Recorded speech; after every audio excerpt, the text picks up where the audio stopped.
इस दीपावली सिर्फ वो लाइट वाली दीपावली नहीं हो, कभी चौराहे पे जाकर वो मिट्टी का दिया जलाने वाले लोगों को देखिए जरूर। और हम आपसे भी अनुरोध करेंगे, साथ साथ अपने ऑडियंस से भी करेंगे, इस दीपावली उस मिट्टी का दिया जलाने वाले के दुकान पे आप जरूर जाइए और 10-20 दिया जरूर लीजिए, ताकि उसके घर में भी एक रोशनी हो। तो जो मैंने कहा था कि एक सीरीज हम चलाएंगे, एक मुलाकात, और इस एक मुलाकात में कुछ दिल की बातें होंगी, कुछ यादगार लम्हों पे हम डिस्कशन करेंगे। तो इसी एक मुलाकात के आज के इस सफर में हमारे साथ डॉक्टर BS झा साहब हैं, काफी सीनियर डॉक्टर हैं, और आज इत्तेफाक से इनसे मौका मिला, इन्होंने मुझे टाइम दिया। नमस्कार।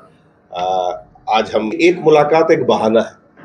एक्चुअली इस फॉर्मेट में हम ये जानना चाह रहे हैं कि मतलब हर इंसान के मतलब बचपन से लेके अब तक की जर्नी में कुछ न कुछ यादें होती हैं, कुछ अच्छे लोगों का साथ होता है, जीवन के बहुत महत्वपूर्ण पड़ाव आते हैं, बहुत प्यार भरे रिश्ते भी होते हैं, कुछ रिश्ते बिगड़ते भी हैं। संघर्ष और सफलता से तो चोली दामन का जिंदगी का रिश्ता है, वो है।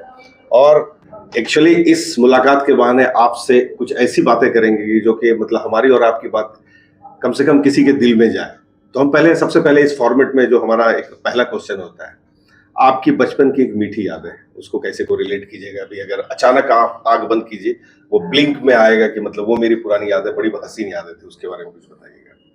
देखिए, हम लोगों ने जब पढ़ाई लिखाई शुरू की थी, बचपन तो गांव से ही शुरू हुआ, और गांव से जब बस्ता लाद के पीठ पर सरकारी स्कूल में 3 किलोमीटर जाते थे, और उस समय जब हमारे गांव के सारे मेरे बचपन के दोस्त वो जब साथ चलते थे झुंड में, तो वो पल मुझे अभी भी याद आता है, उसका विकल्प नहीं मिल रहा है।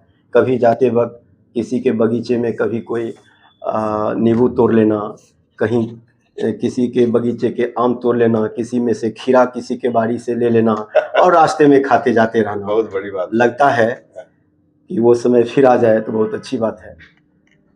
बड़े, लेकिन हम ये जानना चाहते हैं, कभी कभी आदमी को बचपना याद करना चाहिए, और आप जिस तरीके से अभी पुरानी यादों को याद कर रहे थे, मुझे लगता था कि आपके दिल की आवाज है कि ये दौलत भी ले लो, ये शोहरत भी ले लो, भले छीन लो मुझसे सारी जवानी, वो कागज की कश्ती मुझे लौटा दो, वो बारिश कागज की कश्ती, वो बारिश का पानी।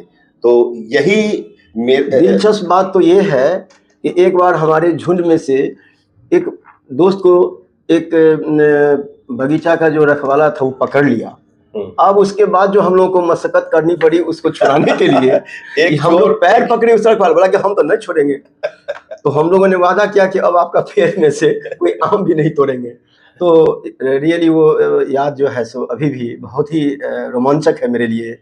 आज वो सभी दोस्त मेरे अपने क्षमता के बल पर बहुत आगे भी बढ़े हैं, कुछ हमसे बिछड़ भी गए, लेकिन वो ताज़ी यादें अभी भी याद है गाँव की। उस मतलब कोई ना कोई तो एक दोस्त होंगे हर जिंदगी में, हर इंसान के पास एक दोस्त होता है, जिसमें कि मतलब अच्छी बातें, खराब बातें, और जब दिल उदास हो, जब परेशान हो, तो लगता है कि उसको याद करते कुछ मन हल्का कर लेते हैं। किसी अपने आज इस स्टोरीज ऑफ ओरिजिन के इस सफर में जो मेरा है, एक मुलाकात में उस अपने दोस्त को आप याद कीजिए, थोड़ा 1-2 लाइन उसके बारे में बताइए।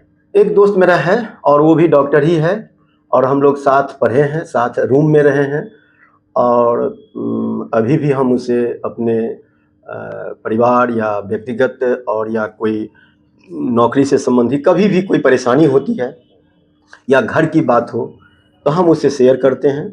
तो मुझे उससे बहुत ही सुकून मिलता है कि नाम बताइए वो अपने दोस्त। और वो हमारा डॉक्टर विजय है, जो अभी इसी शहर मुजफ्फरपुर शहर के मेडिकल कॉलेज में शिशु रोग विभाग में। डॉक्टर विजय अगर इसको सुनेंगे तो उनको बड़ा अच्छा लगेगा कि एक पुराना दोस्त मुझे आज याद कर रहा है। वो गांव की भाषा में लंगोटिया दोस्त कह सकते हैं, लंगोटिया यार, या लंगोटिया यार है। Very good. और हम लोग अभी भी जब समय मिलता है तो साथ बैठते हैं, खाते पीते हैं, अब उनके परिवार बाल बच्चों की बात भी होती है, हमारे परिवार बच्चों की बात, और अक्सर उनसे बिना बात किए हुए मुझे बड़ा अधूरा लगता है। तो सप्ताह में हम 1-2 बार हम लोग बात कर ही लेते हैं। और भी दोस्त हैं जो दूसरे शहर में हैं, तो उनसे दूरभाष पर बातचीत होती रहती है। तो वो मेरा विजय खास दोस्त है। आज आप हमको थैंक्स जरूर दीजिएगा कि आज आपको पुराने मतलब किताबों, अपने यादों की किताबों में वो पुराने पन्ने को फिर से टटोलने का मौका मैंने दिया। आपको थैंक्स तो बोलना पड़ेगा। निश्चित रूप से आपको बहुत बहुत धन्यवाद देते हैं, इसलिए कि आपने जब कहा कि एक मुलाकात में हम आपके साथ बैठेंगे तो मुझे बहुत खुशी हुई कि आप जो उस मुलाकात में जो बात पूछ रहे हैं वो मेरे ज़िंदगी के पिछले पन्नों में लिखी हुई यादें आज मैं आपके सामने व्यक्त कर रहा हूँ, तो निश्चित रूप से आप धन्यवाद की बात है। बहुत बड़ी बात है। डॉक्टर साहब, बचपना बीता, जवानी के दहलीज पे आए, और हर जिंदगी में मतलब ये जो डॉक्टर बाय डिजाइन और बाय डिफॉल्ट तो नहीं बने होंगे, उसमें कुछ ना कुछ होगा, दो में से एक ही होगा, या तो बाय डिजाइन होगा या बाय डिफॉल्ट होगा। तो उसको हम अपने शब्दों में इसको ये नाम देना चाहेंगे कि जिंदगी का वो एक ऐसा महत्वपूर्ण पड़ाव रहा होगा। और यहाँ मुझे लगता है कि मेरा शायरी शकलियन समाज मेरे प्रोफाइल का पंच लाइन है, तो यहाँ निदा फाजली की एक शेर से आपको हम आमंत्रित करेंगे कि आप अपने उस जीवन के महत्वपूर्ण पड़ाव के बारे में बताइएगा, जहाँ पे आपने कुछ ऐसे अनुभव किए और अनुभवों को साझा करते हुए आपकी जिंदगी को प्रभावित किया, और वहां से आपने जिंदगी का डिसीजन लिया। उसको कहते हैं जिंदगी का चौराहा, हर इंसान की जिंदगी में आता है। तो निदा फाजली ने उनको अपने शायरी में बड़ी अच्छी तरीके से कहा है, जो हम बताना चाहेंगे। अपनी मर्जी से कहां अपने सफर के हम हैं, अपनी मर्जी से कहां अपने सफर के हम हैं, रुख हवाओं का जिधर है उधर के हम हैं। तो हर आदमी की जिंदगी में यही होता है, वो पड़ाव वही है। वो पड़ाव जिस तरफ हवा लेके चलता है, वो अचानक हम डिसीजन लेते हैं और जिंदगी में वो इंसान बनते हैं। जैसे आज आप डॉक्टर बने हैं, उसके बारे में बताइएगा कि वो पड़ाव, वो महत्वपूर्ण पड़ाव कौन सा था? आप अपने यादों के तरीके जब मैंने मैट्रिकुलेशन किया तो उस समय बड़ा दिलचस्प बात है, मेरे मामा जी ने कहा था कि तुम डॉक्टर बनो। तो मेरे दिमाग में था कि डॉक्टर बनेंगे, लेकिन जब हम मैट्रिकुलेशन किए और पटना साइंस कॉलेज में अप्लाई किए, तो उस समय मैंने अप्लाई किया मैथमेटिक्स में। अच्छा, इंजीनियरिंग साइड में। अरे इसलिए मैंने कहा बाय डिजाइन या बाय डिफॉल्ट, तो बताइए। हाँ। तो चूंकि लोगों ने कहा कि आपका जो है सो इंजीनियरिंग साइड में आप जो है सो जाइए, मैथ साइड में आप अच्छा होगा। तो मैंने इंजीनियरिंग साइड में एडमिशन मैथ से, उस समय फिजिक्स केमिस्ट्री मैथ का जो स्ट्रीम था उसमें मैंने एडमिशन लिया। लेकिन देखिए इत्तेफाक, कभी मामा जी ने कहा था डॉक्टर बनेगा, और शायद अंदर में मुझे भी छुपी हुई कहीं थी कि हम भी डॉक्टर बनेंगे। तो मेरे एडमिशन के 6 महीने के बाद कॉलेज ने एक प्रोविजन निकाला कि पीसीबी होता था, फिजिक्स केमिस्ट्री बायोलॉजी, उसमें कुछ सीट रिक्त हो गए हैं, जो बच्चे इच्छुक हैं इसमें आ सकते हैं। अच्छा, और मैंने तब उसे अप्लाई किया, और मैं वहां से फिजिक्स केमिस्ट्री बायोलॉजी में पढ़ते हुए पटना साइंस कॉलेज से इंटरमीडिएट इन साइंस किया, और तब मैं डॉक्टरी के लिए, तो मूलतः मैं यह सोच के एडमिशन लिया था कि मुझे डॉक्टर अब बनना नहीं होगा, लेकिन शायद मेरे डेस्टिनी में था डॉक्टर बनना, और उस समय का संजोग था कि मुझे वो अवसर मिला, और इस तरह से मैं वहाँ से फिर पटना मेडिकल कॉलेज से MBBS किया, फिर बिहार सरकार की नौकरी में आया। ये वक्त है जो हमसे कराता है। अब आप बताइए, आपने कितनी अच्छी कहानी बताई कि आपने मैथमेटिक्स रखा था, मामा आपको इन्फ्लुएंस किए। जिंदगी में किसी ना किसी का इन्फ्लुएंस होता ही है, और वो ऐसा इन्फ्लुएंस होता है। आप अपने मामा को भी थैंक्स दीजिए, क्योंकि मैं आपको जानता हूं कि कितने कामयाब आई सर्जन आप हैं, और कितनी ख्याति मुजफ्फरपुर में, और मेरी दुआएं आपके साथ हैं। तो ये अक्सर होता है, और इस स्टोरी के बहाने हम यही जानना चाह रहे हैं कि इंसान कैसे बदलता है। सोच रहे थे आप इंजीनियर बनना, और हो गए डॉक्टर, अब आप डॉक्टर। निदा फाजली की इस पे भी एक सेट करता है एक शायरी, वक्त के साथ है मिट्टी का सफर सदियों से, वक्त के साथ है मिट्टी का सफर सदियों से, किसको मालूम कहाँ के किधर के हम हैं, अपनी मर्जी के किधर के हम हैं। ये बड़ी अच्छी लाइनिंग है। मैं निदा फाजली को अक्सर सुनता हूँ, इसलिए मैंने इसको बोला भी ताकि पॉडकास्ट सुनने वालों को थोड़ा मजा भी आए। बड़े अच्छे तरीके से आपने पड़ाव बताया कि वो ऐसा पड़ाव था जहाँ डिसीजन लेना था, और आज आप कामयाब डॉक्टर हैं। चलिए अब बात को और आगे बढ़ाते हैं। और आपको पता ही नहीं कि बतकही बिहारियों का एक अपना एक मतलब एक्सपर्टीज है, बतकही करने में हम लोग बहुत आगे हैं। तो ये एक मुलाकात में ये बतकही भी कर रहे हैं, लेकिन ये बतकही आधा हो सकता है कि गलत है, लेकिन सब कुछ सही है, क्योंकि ये अपने जिंदगी के तजुर्बे को बताते हैं, और इससे पता नहीं कि उनको क्या फायदा हो। आगे संघर्ष और सफलता का सिलसिला कैसा आपकी जिंदगी में रहा? हमारे पूरा जिंदगी का ये संघर्ष रहा, हर मोड़ पर हमको संघर्ष का सामना करना पड़ा। हम लोग किसान परिवार से थे, MBBS किया तो जरूरत थी नौकरी की, लेकिन हमारे शिक्षक कहते थे कि नौकरी में चले जाओगे तो फिर आगे की पढ़ाई नहीं करोगे। मेरे लिए बहुत बड़ी दुविधा थी कि मैं नौकरी करके घर परिवार देखूं कि मैं उच्चतर पढ़ाई करके अपनी योग्यता बढ़ाऊं। और मैं उन जो मेरे गुरुजी थे डॉक्टर महेंद्र कुमार, अभी भी हैं, वो वहाँ मेडिसिन के प्रोफेसर थे, उनकी बात मुझे थोड़ी अपीलिंग लगी, और मैंने परिवार वालों को कहा कि ठीक है, जब इतना दिन हम लोग कष्ट में ही रहे तो 2-3 साल और कष्ट में रहें।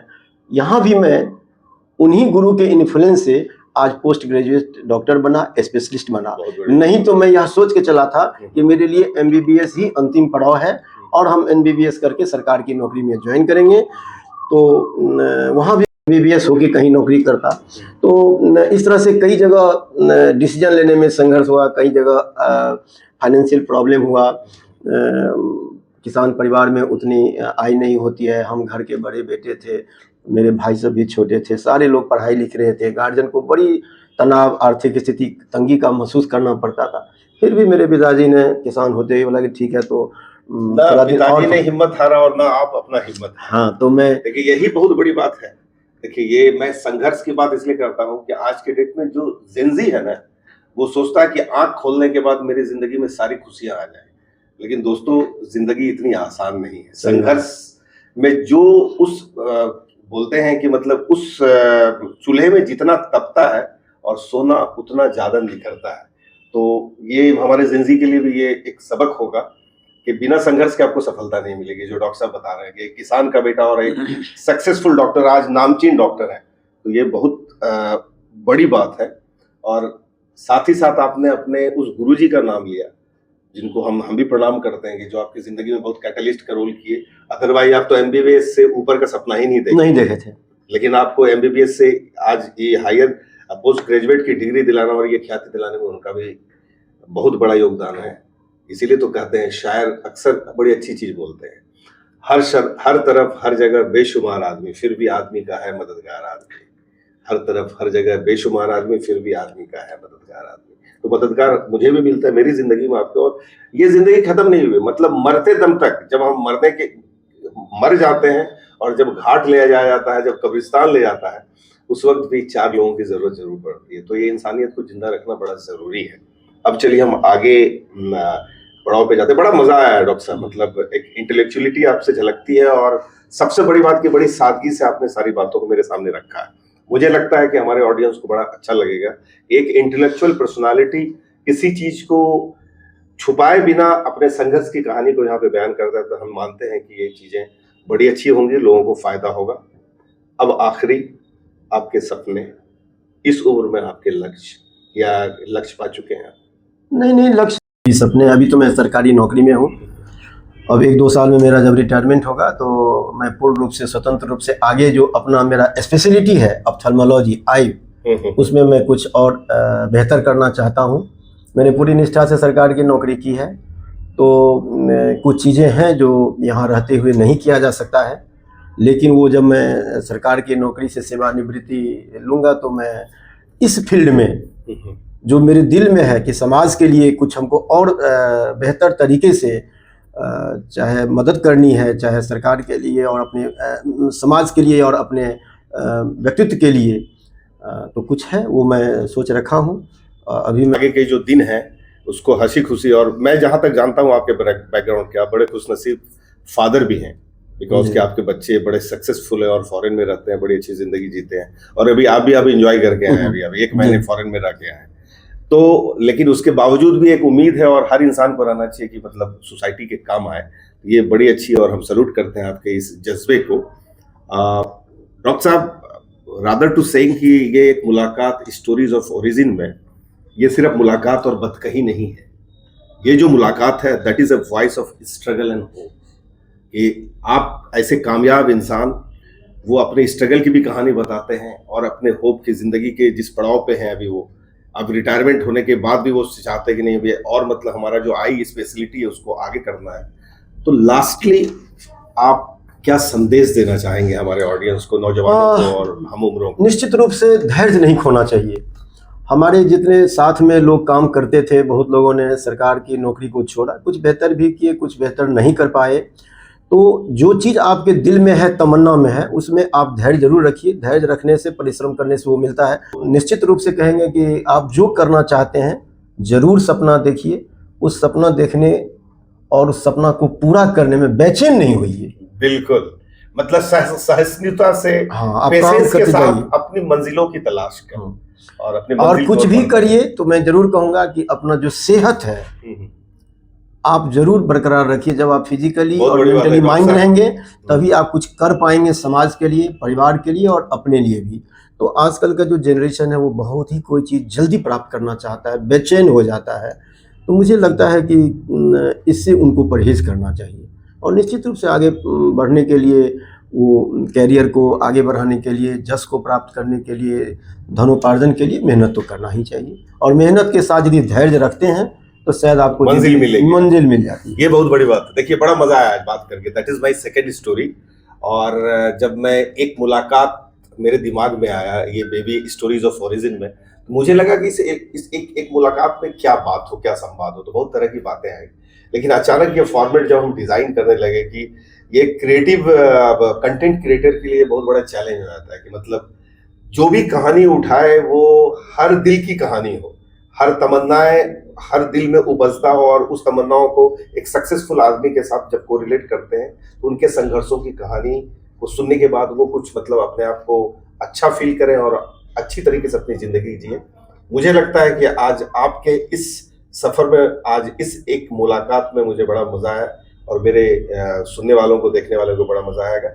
दीपावली का दिन है और हम यही कहेंगे कि आपसे भी हम रिक्वेस्ट करेंगे इस दीपावली सिर्फ वो लाइट वाली दीपावली नहीं हो, कभी चौराहे पे जाकर वो मिट्टी का दिया जलाने वाले लोगों को देखिए जरूर। और हम आपसे भी अनुरोध करेंगे, साथ साथ अपने ऑडियंस से भी करेंगे, इस दीपावली उस मिट्टी का दिया जलाने वाले के दुकान पे आप जरूर जाइए और 10-20 दिया जरूर लीजिए ताकि उसके घर में भी एक रोशनी हो। तो इसी शुभकामना के साथ हैप्पी दीपावली आपको। Thank you very much.